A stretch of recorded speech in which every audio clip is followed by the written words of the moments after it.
සුබ දවසක් ඔයාලා හැමෝටම. දැන් රටම කතා වෙන පුවත වන්නේ මහින්දානන්දලාගේ හිරබත් කෑම. මේ දේවල් වෙන්න තිබුණේ මීට වසර ගණනාවකට කලින්. නමුත් හොරුන්ව රැකපු නිසා මහින්දානන්දලා වගේ ඔවුන් රජ සැප වින්දා. රටේ මිනිස්සු අපාදුක් වින්දා.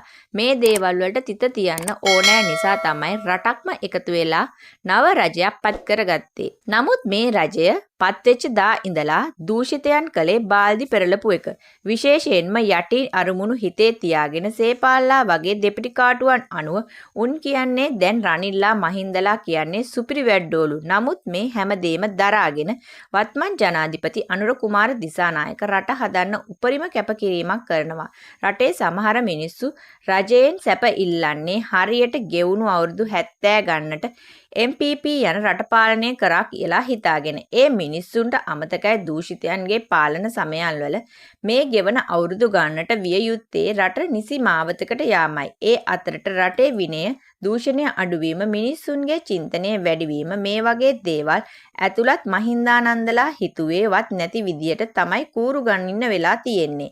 උන් හොරා කාපුවා අපට නොලබෙන බව අප හොඳින්ම දන්නවා. නමුත් අපි බලාපොරොත්තු උනේ හරියට මේ වගේ නීතිය ක්‍රියාත්මක වෙනවා දකින්න. මහින්දානන්දලාගේ කල්ලියේ ගොඩක් කට්ටිය ඉන්නවා. දැන් කට්ටියගේ දෙලොව රත් වෙලා ඉන්නේ. මොකද හොරු කවදාවත් කූඩුවල läග්ගේ නෑ කියලා උන්ව දන්නවා. පසුගිය කාලය පුරාවට රජයේ ආයතන වලින් අපේ රටේ මිනිස්සුන්ගේ ධනය කොල්ල කෑවා. S50 පිටම ශ්‍රී ලංකා ගුවන් සමාගම පාඩු ලබන්න සැලැස්සුවා. ශ්‍රී ලංකා විදුලි බල මණ්ඩලයේ කංචනලා එහෙම රැඟුවේ මහින්දලාගේ රනිල්ලාගේ හයියට. මෙහෙම එකා දෙන්නා ඇතුළට දානකොට දැන් රත් වෙන්න පටන් අරන් තියෙන්නේ. ලොකු පුටුවල ලැබෙන ආරංචි වලට අනුව හිටපු ප්‍රබල ඇමතිවරුන් නම් ගම් පිටින් විමර්ශනය කරන්න පටන් අරගෙන ඉවරයි. ඒ වගේම බයට කීප දෙනෙක්ම රට පනින්න සූදානම්. ඒ වගේම තමයි ඇමතිලාත් එක්ක ගේම් ගහපු නළු නිලියෝ ගැනත් වාර්තා වෙන්න පටන් අරන් කියලා තමයි ආරංචි වෙන්නේ.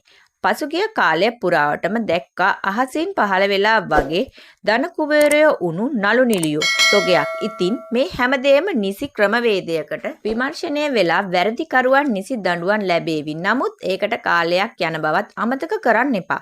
මොකද ඔවුන් සාක්ෂි සියල්ල විනාශ කර අවසන්. මේ පොහොට්ටු සියල්ල ටෙලිෆෝන් සන්දානගත වෙලා කරන්න හදන්නේ මිනිස්සුන්ගේ ඉවසීම නැති කරන එක. ඔන්න ඔතන තමයි උන්ට රැකෙන්න පුළුවන්. ඉතින් අප දැනගත යුතුයි පාදඩයන්ගේ උගුල් වලට අහු වෙන්නේ නැතිව වත්මන් ජනාධිපතිතුමා සමග සහයෝගයෙන් නැගී සිටින්න. ඔබ මොකද මේ ගැන හිතන්නේ? ඉවසීමෙන් ඉන්නවාද නැත්නම් ආයෙත් පාදඩයන්ගේ උගුල් වලට අහු වෙනවාද?